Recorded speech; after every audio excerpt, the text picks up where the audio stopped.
El Aleph.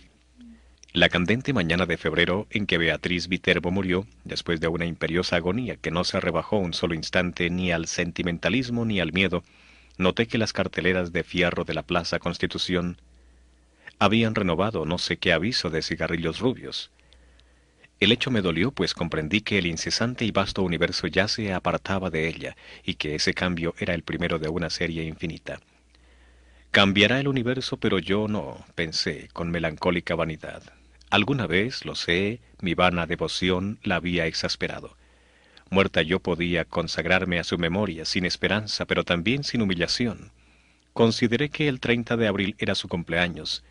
Visitar ese día la casa de la calle Garay para saludar a su padre y a Carlos Argentino Daneri, su primo hermano, era un acto cortés, irreprochable, tal vez ineludible. De nuevo aguardaría en el crepúsculo de la abarrotada salita, de nuevo estudiaría las circunstancias de sus muchos retratos. Beatriz Viterbo, de perfil en colores.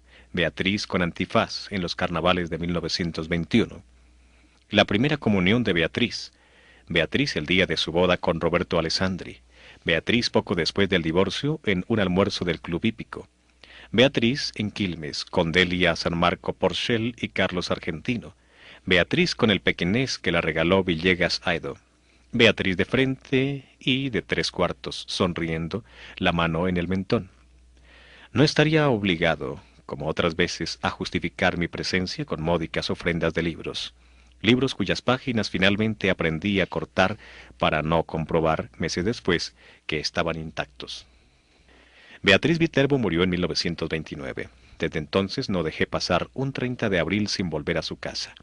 Yo solía llegar a las 7:15 y quedarme unos 25 minutos. Cada año aparecía un poco más tarde y me quedaba un rato más. En 1933, una lluvia torrencial me favoreció. Tuvieron que invitarme a comer. No desperdicié, como es natural, ese buen precedente. En 1934 aparecí, ya dadas las 8, con un alfajor santafesino. Con toda naturalidad me quedé a comer. Así, en aniversarios melancólicos y vanamente eróticos, recibí las graduales confidencias de Carlos Argentino Taneri. Beatriz era alta, frágil, muy ligeramente inclinada. Había en su andar, si el oxímoron es tolerable, una como graciosa torpeza, un principio de éxtasis. Carlos Argentino es rosado, considerable, canoso, de rasgos finos. Ejerce no sé qué cargo subalterno en una biblioteca ilegible de los arrabales del sur. Es autoritario, pero también es ineficaz. Aprovechaba hasta hace muy poco las noches y las fiestas para no salir de su casa. A 2 generaciones de distancia, la S italiana y la copiosa gesticulación italiana sobreviven en él. Su actividad mental es continua, apasionada, versátil y del todo insignificante. Abunda en inservibles analogías y en ociosos escrúpulos. Tiene como Beatriz grandes y afiladas manos hermosas. Durante algunos meses padeció la obsesión de Paul Fort, menos por sus baladas que por la idea de una gloria intachable. Es el príncipe de los poetas de Francia, repetía con fatuidad. En vano te volverás contra él. No lo alcanzará, no, la más inficionada de tus saetas. El 30 de abril de 1941 me permití agregar al alfajor una botella de coñac del país. Carlos Argentino lo probó, lo juzgó interesante y emprendió al cabo de unas copas una vindicación del hombre moderno. Lo evoco, dijo con una animación algo inexplicable, en su gabinete de estudio, como si dijéramos en la torre albarrana de una ciudad, provisto de teléfonos, de telégrafos, de fonógrafos, de aparatos de radiotelefonía, de cinematógrafos, de linternas mágicas, de glosarios, de horarios, de prontuarios, de boletines. Observó que para un hombre así facultado el acto de viajar era inútil. Nuestro siglo XX había transformado la fábula de Mahoma y de la montaña. Las montañas, ahora, convergían sobre el moderno Mahoma. Tan ineptas me parecieron esas ideas, tan pomposa y tan vasta su exposición, que las relacioné inmediatamente con la literatura. Le dije que por qué no las escribía. Previsiblemente respondió que ya lo había hecho. Esos conceptos y otros no menos novedosos figuraban en el canto augural, canto prologal o simplemente canto prólogo de un poema en el que trabajaba hacía muchos años, sin réclame, sin bullanga ensordecedora, siempre apoyado en esos dos báculos que se llaman el trabajo y la soledad. Primero abría las compuertas a la imaginación, luego hacía uso de la lima. El poema se titulaba La Tierra. Tratábase de una descripción del planeta en la que no faltaban, por cierto, la pintoresca digresión y el gallardo apóstrofe. Le rogué que me leyera un pasaje aunque fuera breve. Abrió un cajón del escritorio, sacó un alto legajo de hojas de bloque estampadas con el membrete de la biblioteca Juan Crisóstomo Lafinur y leyó con sonora satisfacción. He visto, como el griego, las urbes de los hombres, los trabajos, los días de varia luz, el hambre. No corrijo los hechos, no falseo los nombres, pero el voyage que narro es autor de ma chambre. Estrofa a todas luces interesante, dictaminó. El primer verso granjea el aplauso del catedrático, del académico, del helenista, cuando no de los eruditos a la violeta, sector considerable de la opinión. El segundo pasa de Homero a Hesiodo, todo un implícito homenaje en el frontis del flamante edificio al padre de la poesía didáctica, no sin remozar un procedimiento cuyo abolengo está en la escritura, la enumeración, congerie o conglobación. El tercero, barroquismo, decadentismo, culto depurado y fanático de la forma, consta de dos hemistiquios gemelos. El cuarto, francamente bilingüe, me asegura el apoyo incondicional de todo espíritu sensible a los desenfadados envites de la facesia. Nada diré de la rima rara ni de la ilustración que me permite, sin pedantismo, acumular en 4 versos 3 alusiones eruditas que abarcan 30 siglos de apretada literatura. La primera a la Odisea, la segunda a los trabajos y días, la tercera a la bagatela inmortal que nos deparan los socios de la pluma del saboyano. Comprendo una vez más que el arte moderno exige el bálsamo de la risa, el scherzo. Decididamente tiene la palabra Goldoni.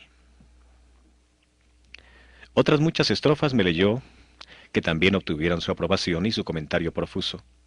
Nada memorable había en ellas, ni siquiera las juzgué mucho peores que la anterior. En su escritura habían colaborado la aplicación, la resignación y el azar. Las virtudes que Daneri les atribuía eran posteriores. Comprendí que el trabajo del poeta no estaba en la poesía, estaba en la invención de razones para que la poesía fuera admirable. Naturalmente, ese ulterior trabajo modificaba la obra para él, pero no para otros. La dicción oral de Daneri era extravagante.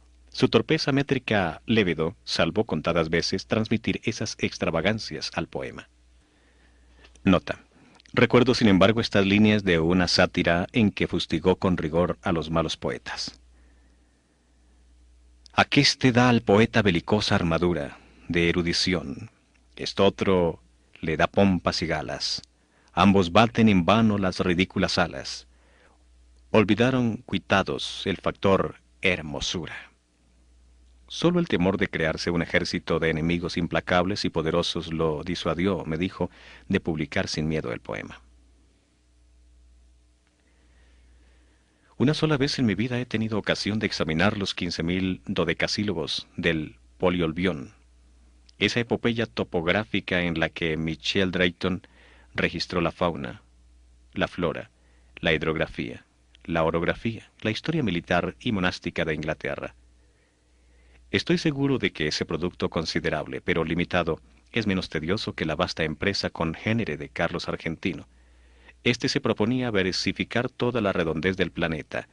En 1941 ya había despachado unas hectáreas del estado de Queensland, más de 1 kilómetro del curso del Ob, un gasómetro al norte de Veracruz, las principales casas de comercio de la parroquia de la Concepción, la quinta de Mariana Cambeceres de Albert, en la calle 11 de septiembre, en Belgrano, y un establecimiento de baños turcos no lejos del acreditado acuario de Boynton. Me leyó ciertos laboriosos pasajes de la zona australiana de su poema. Esos largos e informes alejandrinos carecían de la relativa agitación del prefacio. Copio una estrofa. Sepan, a man derecha del poste rutinario, viniendo claro está desde el noroeste. Se aburre una osamenta, color blanquiceleste, que da al corral de ovejas catadura de osario. Dos audacias, gritó con exultación, rescatadas, te oigo mascullar por el éxito. Lo admito. Una el epíteto rutinario que certeramente denuncia en pasán el inevitable tedio inherente a las faenas pastoriles y agrícolas, tedio que ni las geórgicas ni nuestro ya laureado don segundo se atrevieron jamás a denunciar así al rojo vivo. Otra, el enérgico prosaísmo se aburre una osamenta que el melindroso querrá excomulgar con horror, pero que apreciará más que su vida el crítico de gusto viril. Todo el verso por lo demás es de muy subidos quilates. El segundo hemistiquio entabla animadísima charla con el lector. Se adelanta a su viva curiosidad, le pone una pregunta en la boca y la satisface al instante. ¿Y qué me dices de ese hallazgo blanquiceleste? El pintoresco neologismo sugiere el cielo, que es un factor importantísimo del paisaje australiano. Sin esa evocación resultarían demasiado sombrías las tintas del boceto y el lector se vería compelido a cerrar el volumen, herida en lo más íntimo el alma de incurable y negra melancolía. Hacia la medianoche me despedí. 2 domingos después, Danery me llamó por teléfono, entiendo que por primera vez en la vida.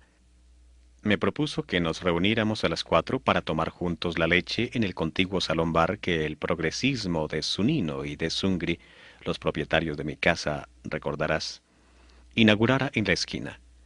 Confitería que te importará conocer. Acepté, con más resignación que entusiasmo. Nos fue difícil encontrar mesa. El salón bar, inexorablemente moderno, era apenas un poco menos atroz que mis previsiones. En las mesas vecinas, el excitado público mencionaba las sumas invertidas sin regatear por Zunino y por Zungri. Carlos Argentino fingió asombrarse de no sé qué primores de la instalación de la luz, que sin duda ya conocía, y me dijo con cierta severidad: mal de tu grado, habrás de reconocer que este local se parangona con los más encopetados de Flores. Me releyó después 4 o 5 páginas del poema.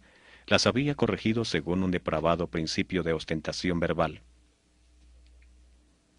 Donde antes escribió azulado, ahora abundaba en azulino, azulenco y hasta azulillo.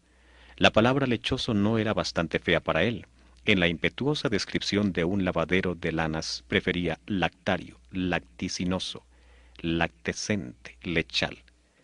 Denostó con amargura a los críticos. Luego, más benigno, los equiparó a esas personas que no disponen de metales preciosos ni tampoco de prensas de vapor, laminadores y ácidos sulfúricos para la acuñación de tesoros, pero que pueden indicar a los otros el sitio de un tesoro. Acto continuo censuró la prologomanía, de la que ya hizo mofa en la donosa prefación del Quijote, el príncipe de los ingenios. Admitió, sin embargo, que en la portada de la nueva obra convenía el prólogo vistoso, el espaldarazo firmado por el plumífero de garra, de fuste. Agregó que pensaba publicar los cantos iniciales de su poema. Comprendí entonces la singular invitación telefónica. El hombre iba a pedirme que prologara su pedantesco párrafo. Mi temor resultó infundado. Carlos Argentino observó con admiración rencorosa que no creía errar el epíteto al calificar de sólido el prestigio logrado en todos los círculos por Álvaro Melián Lafinor, hombre de letras, que, si me empeñaba, prologaría con embeleso el poema. Para evitar el más imperdonable de los fracasos, yo tenía que hacerme portavoz de 2 méritos inconclusos, la perfección formal y el rigor científico, porque ese dilatado jardín de tropas, de figuras, de galanuras, no tolera un solo detalle que no confirme la severa verdad. Agregó que Beatriz siempre se había distraído con Álvaro. Asentí, profusamente asentí. Aclaré para mayor verosimilitud que no hablaría el lunes con Álvaro, sino el jueves. En la pequeña cena que suele coronar toda reunión del club de escritores.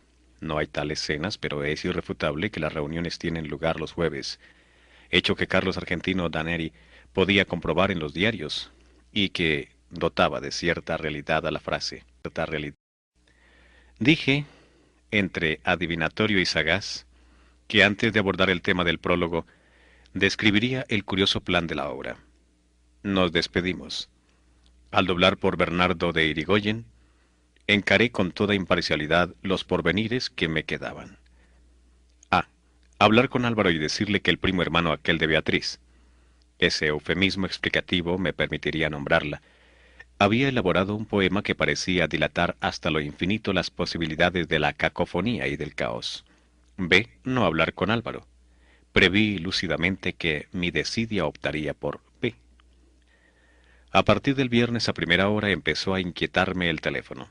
Me indignaba que ese instrumento que algún día produjo la irrecuperable voz de Beatriz pudiera rebajarse a receptáculo de las inútiles y quizá coléricas quejas de ese engañado Carlos Argentino Daneri. Felizmente, nada ocurrió, salvo el rencor inevitable que me inspiró aquel hombre que me había impuesto una delicada gestión y luego me olvidaba. El teléfono perdió sus terrores, pero a fines de octubre Carlos Argentino me habló. Estaba agitadísimo. No identifiqué su voz al principio. Con tristeza y con ira balbuceó que esos ya ilimitados Zunino y Zungri, so pretexto de ampliar su desaforada confitería, iban a demoler su casa. La casa de mis padres, mi casa, la vieja casa inveterada de la calle Garay, repitió quizás olvidando su pesar en la melodía. No me resultó muy difícil compartir su congoja. Ya cumplidos los 40 años, todo cambio es un símbolo detestable del pasaje del tiempo. Además, se trataba de una casa que para mí aludía infinitamente a Beatriz. Quise aclarar ese delicadísimo rasgo. Mi interlocutor no me oyó. Dijo que si Zunino y Zungri persistían en ese propósito absurdo, el doctor Zuni, su abogado, los demandaría ipso facto por daños y perjuicios y los obligaría a abonar 100.000 nacionales. El nombre de Zuni me impresionó. Su bufete, en Caseros y Tacuarí, es de una seriedad proverbial. Interrogué si éste se había encargado ya del asunto. Daneri dijo que le hablaría esa misma tarde. Vaciló y con esa voz llana, impersonal, a que solemos recurrir para confiar algo muy íntimo, dijo que para terminar el poema le era indispensable la casa, pues en un ángulo del sótano había un alef. Aclaró que un alef es uno de los puntos del espacio que contiene todos los puntos. Está en el sótano del comedor, explicó aligerada su dicción por la angustia. Es mío, es mío. Yo lo descubrí en la niñez, antes de la edad escolar. La escalera del sótano es empinada. Mis tíos me tenían prohibido el descenso, pero alguien dijo que había un mundo en el sótano. Se refería, lo supe después, a un baúl, pero yo entendí que había un mundo. Bajé secretamente, rodé por la escalera vedada, caí. Al abrir los ojos, vi el Aleph. ¿El Aleph? Repetí. Sí, el lugar donde están, sin confundirse, todos los lugares del orbe, visto desde todos los ángulos. A nadie revelé mi descubrimiento, pero volví. El niño no podía comprender que le fuera deparado ese privilegio para que el hombre burilara el poema. No me despojarán Zunino y Zungri, no y 1000 veces no. Código en mano, el doctor Zuni probará que es inajenable mi Aleph. Traté de razonar. Pero, ¿no es muy oscuro el sótano? La verdad no penetra en un entendimiento rebelde. Si todos los lugares de la tierra están en el Aleph, ahí estarán todas las luminarias, todas las lámparas, todos los veneros de la luz. Iré a verlo inmediatamente. Corté, antes de que pudiera emitir una prohibición. Basta el conocimiento de un hecho para percibir en el acto una serie de rasgos confirmatorios, antes insospechados. Me asombró no haber comprendido hasta ese momento que Carlos Argentino era un loco. Todos esos Viterbo, por lo demás. Beatriz, yo mismo suelo repetirlo, era una mujer, una niña de una clarividencia casi implacable, pero había en ella negligencias, distracciones, desdenes, verdaderas crueldades, que tal vez reclamaban una explicación patológica. La locura de Carlos Argentino me colmó de maligna felicidad. Íntimamente siempre nos habíamos detestado. En la calle Garay, la sirvienta me dijo que tuviera la bondad de esperar. El niño estaba, como siempre, en el sótano, revelando fotografías. Junto al jarrón, sin una flor, en el piano inútil, sonreía, más intemporal que anacrónico, el gran retrato de Beatriz, en torpes colores. No podía vernos nadie. En una desesperación de ternura me aproximé al retrato y le dije: Beatriz, Beatriz Elena, Beatriz Elena Viterbo, Beatriz querida, Beatriz perdida para siempre. Soy yo, soy Borges. Carlos entró poco después. Habló con sequedad. Comprendí que no era capaz de otro pensamiento que de la perdición de la Aleph. Una copita del pseudo coñac, ordenó, y te zampuzarás en el sótano. Ya sabes, el decúbito dorsal es indispensable. También lo son la oscuridad, la inmovilidad, cierta acomodación ocular. Te acuestas en el piso de baldosas y fijas los ojos en el 19º escalón de la pertinente escalera. Me voy bajo la trampa y te quedas solo. Algún roedor te mete miedo, fácil empresa. A los pocos minutos ves el Aleph.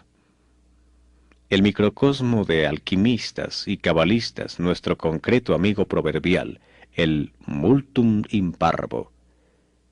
Ya en el comedor, agregó: claro está que si no lo ves, tu incapacidad no invalida mi testimonio. Baja. Muy en breve podrás entablar un diálogo con todas las imágenes de Beatriz. Bajé con rapidez, harto de sus palabras insustanciales. El sótano, apenas más ancho que la escalera, tenía mucho de pozo. Con la mirada busqué en vano el baúl de que Carlos Argentino me habló. Unos cajones con botellas y unas bolsas de lona entorpecían un ángulo. Carlos tomó una bolsa, la dobló y la acomodó en un sitio preciso. La almohada es humildosa, explicó, pero si la levanto un solo centímetro no verás ni una pizca y te quedas corrido y avergonzado. Repantiga en el suelo ese corpachón y cuenta 19 escalones.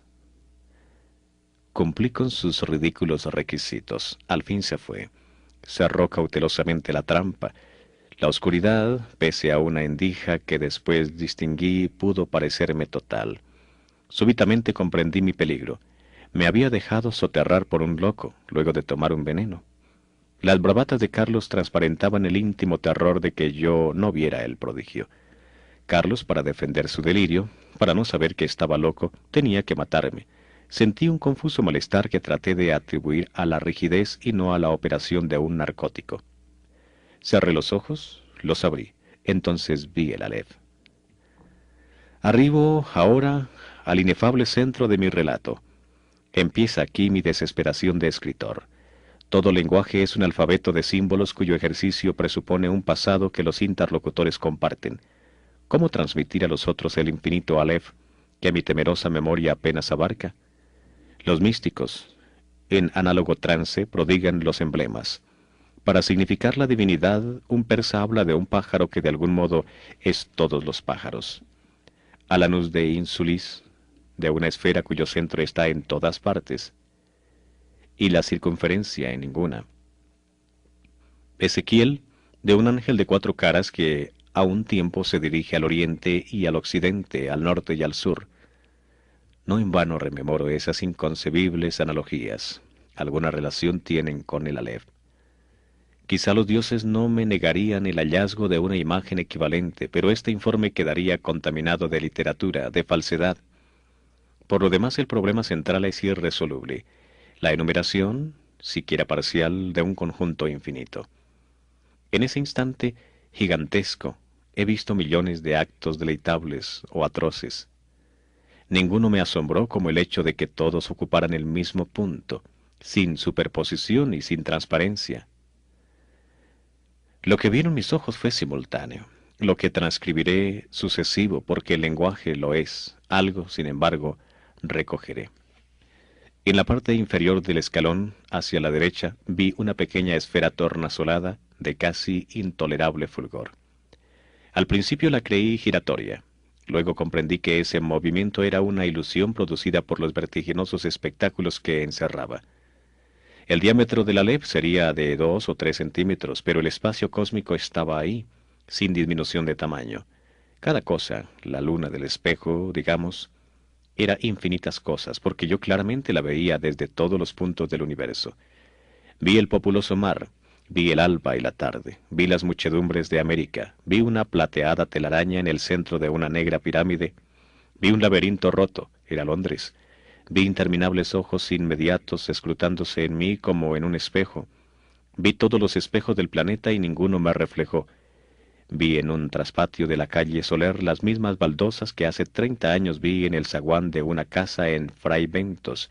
Vi racimos, nieve, tabaco, vetas de metal, vapor de agua. Vi convexos desiertos ecuatoriales y cada uno de sus granos de arena. Vi en Inverness a una mujer que no olvidaré. Vi la violenta cabellera, el altivo cuerpo, vi un cáncer en el pecho. Vi un círculo de tierra seca en una vereda, donde antes hubo un árbol. Vi una quinta de Adrogué, un ejemplar de la primera versión inglesa de Plinio, la de Philemon Holland. Vi a un tiempo cada letra de cada página. De chico yo solía maravillarme de que las letras de un volumen cerrado no se mezclaran y perdieran en el decurso de la noche. Vi la noche y el día contemporáneo. Vi un poniente en Querétaro que parecía reflejar el color de una rosa en Bengala. Vi mi dormitorio sin nadie. Vi en un gabinete de alcamar un globo terráqueo entre dos espejos que lo multiplican sin fin. Vi caballos de crin arremolinada en una playa del mar Caspio en el alba. Vi la delicada osatura de una mano. Vi a los sobrevivientes de una batalla enviando tarjetas postales. Vi en un escaparate de Mirzapur una baraja española. Vi las sombras oblicuas de unos helechos en el suelo de un invernáculo. Vi tigres, émbolos, bisontes, marejadas y ejércitos. Vi todas las hormigas que hay en la tierra. Vi un astrolabio persa. Vi en un cajón del escritorio, y la letra me hizo temblar, cartas obscenas, increíbles, precisas que Beatriz había dirigido a Carlos Argentino. Vi un adorado monumento en la Chacarita. Vi la reliquia atroz de lo que deliciosamente había sido Beatriz Viterbo. Vi la circulación de mi oscura sangre. Vi el engranaje del amor y la modificación de la muerte. Vi el Aleph desde todos los puntos. Vi en el Aleph la tierra, y en la tierra otra vez el Aleph, y en el Aleph la tierra. Vi mi cara y mis vísceras. Vi tu cara y sentí vértigo y lloré, porque mis ojos habían visto ese objeto secreto y conjetural, cuyo nombre usurpan los hombres, pero que ningún hombre ha mirado, el inconcebible universo. Sentí infinita veneración, infinita lástima. Tarumba, habrás quedado de tanto curiosear donde no te llaman, dijo una voz aborrecida y jovial. Aunque te devanen los sesos, no me pagarás en un siglo esta revelación. ¡Qué observatorio formidable, Che Borges! Los zapatos de Carlos Argentino ocupaban el escalón más alto. En la brusca penumbra acerté a levantarme y a balbucear. Formidable, sí, formidable. La indiferencia de mi voz me extrañó. Ansioso, Carlos Argentino insistía. ¿Lo viste todo bien en colores? En ese instante concebí mi venganza.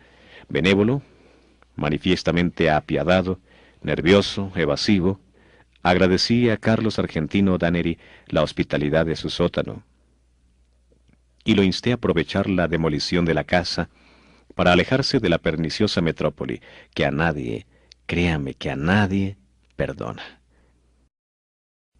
Me negué, con suave energía, a discutir el Aleph, lo abracé al despedirme y le repetí que el campo y la serenidad son dos grandes médicos. En la calle, en las escaleras de Constitución, en el subterráneo, me parecieron familiares todas las caras. Temí que no quedara una sola cosa capaz de sorprenderme, temí que no me abandonara jamás la impresión de volver. Felizmente, al cabo de unas noches de insomnio, me trabajó otra vez el olvido. Postdata del 1 de marzo de 1943. A los 6 meses de la demolición del inmueble de la calle Garay, la editorial Procusto no se dejó arredrar por la longitud del considerable poema y lanzó al mercado una selección de trozos argentinos. Huelga a repetir lo ocurrido. Carlos Argentino Daneri recibió el segundo Premio Nacional de Literatura. Nota. Recibí tu apenada congratulación, me escribió. Bufas, mi lamentable amigo de envidia, pero confesarás, aunque te ahogue, que esta vez pude coronar mi bonete con la más roja de las plumas, mi turbante con el más califa de los rubíes. El primero fue otorgado al doctor Aita y el tercero al doctor Mario Bonfanti.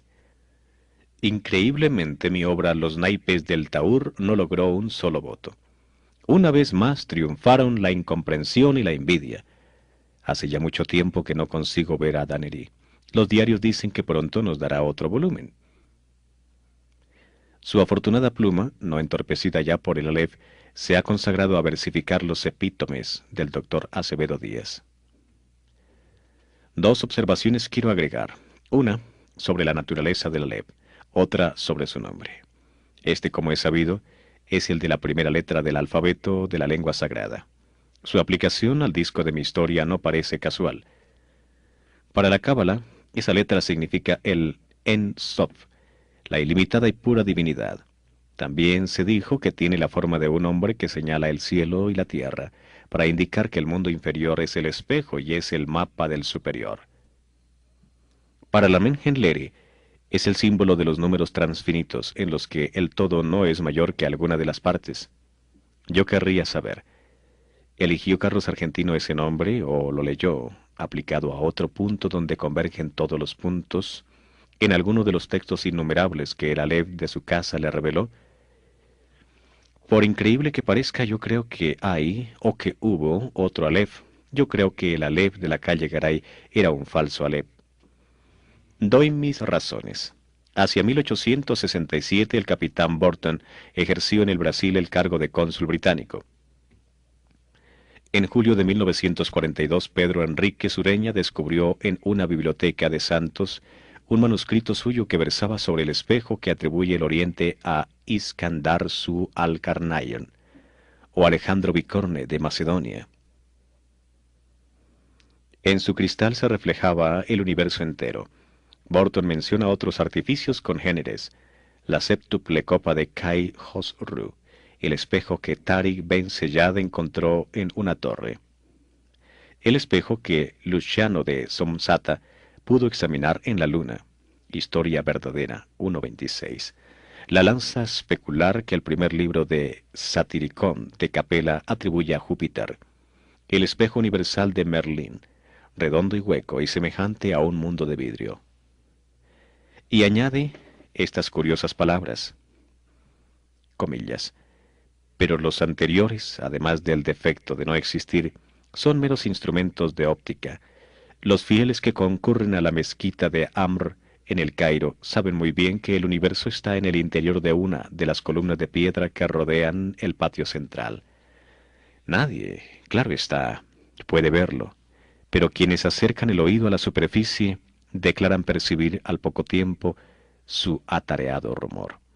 La mezquita data del siglo VII, y las columnas proceden de otros templos de religiones anteislámicas, pues como ha escrito Ibn Khaldún, en las repúblicas fundadas por nómadas es indispensable el concurso de forasteros para todo lo que sea albañilería. ¿Existe ese Aleph en lo íntimo de una piedra? ¿Lo he visto cuando vi todas las cosas y lo he olvidado? Nuestra mente es porosa para el olvido. Yo mismo estoy falseando y perdiendo, bajo la trágica erosión de los años, los rasgos de Beatriz. A este la canto. Tal vez ineludible. De nuevo aguardaría en el crepúsculo de la abarrotada salita, de nuevo estudiaría las circunstancias de sus muchos retratos. Beatriz Viterbo, de perfil en colores. Beatriz con antifaz en los carnavales de 1921. La primera comunión de Beatriz. Beatriz el día de su boda con Roberto Alessandri. Beatriz poco después del divorcio en un almuerzo del Club Hípico. Beatriz en Quilmes, con Delia San Marco Porchel y Carlos Argentino. Beatriz con el pequinés que la regaló Villegas Aido.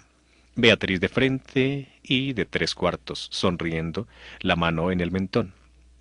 No estaría obligado, como otras veces, a justificar mi presencia con módicas ofrendas de libros. Libros cuyas páginas finalmente aprendí a cortar para no comprobar, meses después, que estaba una como graciosa torpeza, un principio de éxtasis. Carlos Argentino es rosado, considerable, canoso, de rasgos finos. Ejerce no sé qué cargo subalterno en una biblioteca ilegible de los arrabales del sur. Es autoritario, pero también es ineficaz. Aprovechaba hasta hace muy poco las noches y las fiestas para no salir de su casa. A 2 generaciones de distancia, la S italiana y la copiosa gesticulación italiana sobreviven en él. Su actividad mental es continua, apasionada, versátil y del todo insignificante. Abunda en inservibles analogías y en ociosos escrúpulos. Tiene como Beatriz grandes y afiladas manos hermosas. Durante algunos meses padeció la obsesión de Paul Fort, menos por sus baladas que por la idea de una gloria intachable. Es el Aleph. La candente mañana de febrero en que Beatriz Viterbo murió, después de una imperiosa agonía que no se rebajó un solo instante ni al sentimentalismo ni al miedo, noté que las carteleras de fierro de la Plaza Constitución habían renovado no sé qué aviso de cigarrillos rubios. El hecho me dolió, pues comprendí que el incesante y vasto universo ya se apartaba de ella, y que ese cambio era el primero de una serie infinita. Cambiará el universo, pero yo no, pensé, con melancólica vanidad. Alguna vez, lo sé, mi vana devoción la había exasperado. Muerta yo podía consagrarme a su memoria, sin esperanza, pero también sin humillación. Consideré que el 30 de abril era su cumpleaños. Visitar ese día la casa de la calle Garay para saludar a su padre y a Carlos Argentino Daneri, su primo hermano, era un acto cortés, irreprochable intactos. Beatriz Viterbo murió en 1929. Desde entonces no dejé pasar un 30 de abril sin volver a su casa. Yo solía llegar a las 7:15 y quedarme unos 25 minutos. Cada año aparecía un poco más tarde y me quedaba un rato más. En 1933, una lluvia torrencial me favoreció. Tuvieron que invitarme a comer. No desperdicié, como es natural, ese buen precedente.